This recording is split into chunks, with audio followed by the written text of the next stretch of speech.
On today's episode of Watch JR Go, it's basically the last day that we have to work on this car, so it better run today.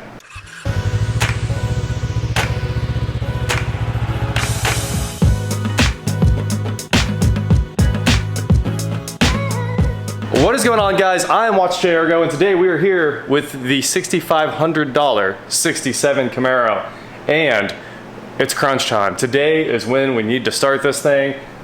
Fluid fill on the transmission, finish a couple loose ends on the wiring. The intake is sitting on there again. It's almost time to bolt the intake down. You can see the throttle cable is actually installed right now, and hopefully we don't have to take it off again, hopefully. So we're kind of at that point where we should be good to bolt it down, but we got to get the fuel stuff finished up, tighten down these ORB 8 fittings for the fuel pressure sender, the crossover. There's a lot of stuff to be tightened down because it all needed to fit before it could be finalized. No reason to tighten down AM fittings twice. So we're close. Here's our fuel line. Last night I came out and terminated almost everything except for that last connection. We're gonna clamp all of the fuel lines up, finalize all of those things, and put the Earl's clamps on the transmission hoses right there so they look nice and pretty. Pull the transmission hoses out of the way. Transmission shift linkage, gotta finalize that. I mean, lots and lots of little things that end up sucking all of your time out of your day. Time vampires. That's what the rest of this car is. So for the rest of the day, let's get to it. Well, we don't have a screen for this Holley ECU, so we're using the much larger screen. We're gonna do the update on the Terminator software, and look at that, Windows updated like an entire build. So that's cool. I don't have internet. There we go. Got away from that terrible try to add your Microsoft account thing. Fire up the Terminator software. Add some power to the ECU. Yeah! TPS auto set needs performed. Yes, it does. All right, we got a base tune on this bad boy. I figured out where they were at on the Holley software. We've uploaded that to the ECU, which means we should have fuel pump prime, and these guys are fueling. Oh no, is it dead? It might have died from sitting outside. Died. Filling the fuel up on the 67. Got the electric Mr. Gasket pump running here. No leaks yet. Nothing pouring out of the bottom. And now it's time for the leak test. So we're gonna open the door, cycle the key. Here we go. The ECU's off. Here comes the pump. Okay, that's our critical leak spot right there. Tank filter. Looking good. I think it looks Key good. again. Cycle or turn the pump on. Hold on, let's see. Feedback from Josh. Good up here so far. Even on the crossover? No. I don't think any fuel's gotten to that. I'll do it again. It is a 5-second prime. Now I'm starting to get pressure. Now she loaded up. Still good down here. It's nice, we can cycle the key forever with that Corvette filter.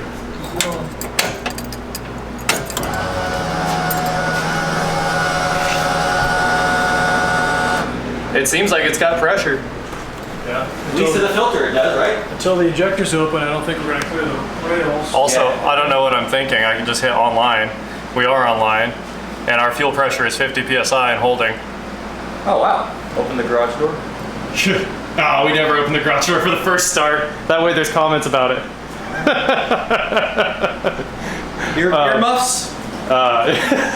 It's gonna get loud in here. Every time we do this, we're like, it's gonna be so loud, and then it's really not loud at all. It's going to be loud this time. We're disappointed every time. It's a stock engine. Yeah, we did the rolls open header. Didn't hear a thing, man. It was dead quiet.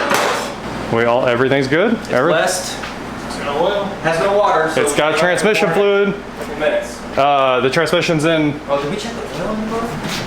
Oh yeah, we checked the oil. I think the transmission's in park, right? Jeremiah, did you check the transmission? The last time I played with it, I had it in park, but it's a good idea to double check that. Okay. We don't have that linkage set up yet. I'm gonna open up the gauges here. There we go. We got a green light. All right, let's try it.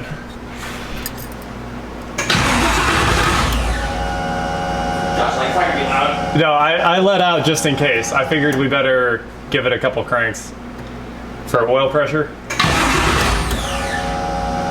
Take a lot more than that. Just start it up. It's good. Okay, we're going for it.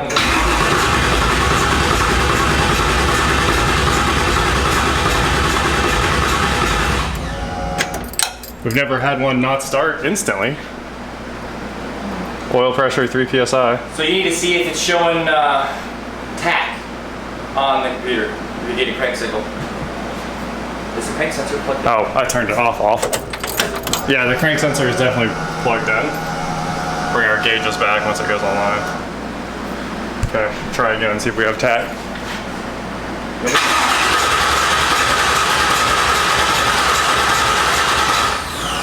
It says syncing on this hack. Weird.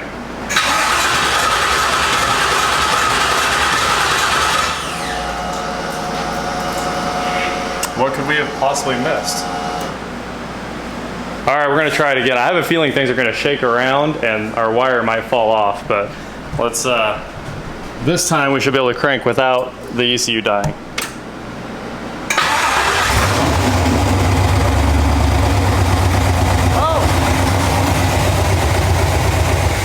I was like, I can't shut it off anymore. It runs perfectly. Of course it was ignition wiring. Again, every single one of these builds, there are no wiring diagrams that are accurate for the 68 Camaro's ignition switch. And the ignition switch has no accessible terminals. As you can see down in there, there's a giant brick that plugs onto the back of the switch and you can't take it off because everything's gonna break. So I've been probing each wire and then covering up the probe hole and it's just not working. So somewhere in there is a wire that should stay on during crank. The big victory has been accomplished, but we still don't know if the transmission's gonna work, which I think it will. And there's a lot of loose ends to tie up. So I'm gonna do some of the easy stuff first here. Turn signals. I got amber turn signal bulbs. That one doesn't work at all. This one works, but it's white. So 2 Phillips screws to pop out this lens. Pull this thing out of here. And hopefully just push and twist. But that's a big maybe. It doesn't really want to come out, does it? That was a 2-hand job right there. It was a struggle bus. Lots of corrosion in there too. But we'll put in the proper bulb for a front turn signal. Amber. Let's see if we fixed one problem. I already swapped the flasher, so that should have solved one problem. Yeah, that's better. We'll clean all this out. Working turn signals. That's pretty cool. All of them. We got every light working now, except I don't know if the tail lights themselves work. That was kind of a tricky one there. Turn signals off, lights on, and no tail lights. Headlights though. It's probably got the Smokey and the Bandit switch in here or something. The most important switch to have. I started it again. We're still trying to find an ignition source that doesn't shut off when it's cranking, and it's problematic on this. A lot of it catches so fast it's no big deal. This thing really needs that capacitor tray, but yeah, we'll find some way to make that happen, even if I have to put a switch on that like turns on the power to the ECU. Anyway, I've made how many trips to O'Reilly's today? Probably double digits. I figured we'd just start inviting the O'Reilly's people over now. So basically the whole store's come over to check this car out. Yeah. And yeah, we're having fun. Yeah, always. Alternator charges, we tested that this time. What, 14.7? Yeah, 14.7. And we put a bunch more coolant in it real quick. It ran for maybe 2 minutes there, and now we can't breathe, even with the doors open. So we're gonna take a minute and figure out what we're gonna do for the ignition power. Huge shout out to Braden, we solved my ignition. Absolutely. Constant power. We're just gonna steal that wire I put on the alternator that it uses for charge control because it already runs basically right up to the cabin. So we'll just hop right onto that wire there and it's fixed. Yeah. Super easy. Awesome. Took 1 more second of troubleshooting. This tinted windshield thing has become quite the debacle, so you guys take a look at this. It does say tinted glass. It says tinted glass. I was thinking when it said tinted glass, it was the side, because this is what? Safety flow light PPG glass. That's cool. Anyway, we're still gonna replace it. The replacement upgrade is PPG glass, so it'll all match. This car, when I'm done with it, I want it to look 100% stock outside. That's why we're going back with the black. We're taking this chrome off that it didn't have in the delivery pictures that I have. And we're not doing a spoiler, and we're putting a stock hood on it. I want to put a stock hood on it. I don't want a cowl hood. That's why we're running a hoodless at LS Fest, because it won't fit. There's nothing I can do about that. Yeah. When this car is done, it's getting an interior. It's getting an interior. I can't tell you the details, but it's gonna blow you guys' minds, and it's gonna be crazy. Just don't read into that. Just trust me. And when it's done, it'll be the coolest looking 100% stock outside other than the wheels 67 RS, and under the hood we're gonna shoot for like 700-800 horsepower. Out of an LS with nothing crazy, I want it to be 100% stock outside, 100% stock inside, and just flawless paint with a powertrain. That's what we're shooting for here. This car is gonna be a driver and I'm gonna use it. Anyway, that is it for today, guys. The car is running great. It starts as soon as I bump the key, as soon as we use this wire for our start to actually run the switched ignition on the Holley, it was fixed. And of course, all the lights are fixed. I went around and replaced all those, you guys saw everything we did today. We've basically fixed everything. The coolant fill's done. Fan wiring's basically done. Just tiny odds and ends left, like the transmission shift linkage, and I think we're done. So we're basically ready to go. I think we're gonna make our deadline. I gotta clean up a few things inside, put the gauges back in. That's just 3 screws. People ask me to show taking the gauges out, but there's one screw, one in the bottom. That's it. There's nothing else to the gauges. And we've got gauges are coming too. And they're gauges you guys are gonna love. Anyone, all I have to do is say that, and the people that know Camaros know what gauges are going in it. But they have a direct Holley interface. Now you really know. It's gonna be mind-blowing. Everything is the best in class, the best of the best. And I'm so excited about this car. It's, yeah, like my excitement level is at Rolls-Royce level. So thank you guys so much for watching. I can't wait to see all of you guys at LS Fest. Tuesday and Wednesday, I'll get the trailer ready and we'll make sure this thing drives and it should be ready to roll. Anyway, like I said, thank you guys so much for watching. Don't forget to head on over to shopwatchjayrgo.com where you get cool shirts just like this. And please like, share, subscribe, do whatever you want to do. And I will talk to you next time. We tried running the throttle cable under the intake, but it was binding. So we took some stress out of it and now it's much better. It's kind of weird that it has to sit up there, but it works. And the map sensor won't plug in because it takes a special adapter, which weirdly I thought we had tested. When we put it on the intake, it was really cool that it just bolted in with the GM map we had, but doesn't fit.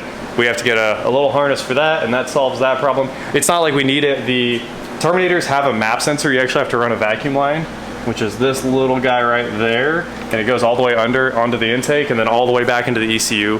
Terminators have a built-in map, and you have to run that unless you want to build a tune from scratch or modify a tune. I don't really know. Using the Holley map sensor is really easy, but you have to run a vacuum line from the engine into the car. That's all working. The software worked great. Really cool to see the gauges as soon as we just flip this thing up. More power, baby. And yeah, hit online and we can instantly see all the gauges on the car, which is awesome. Tuning laptop's doing great. All this, it's all working out really well. So I think we're there.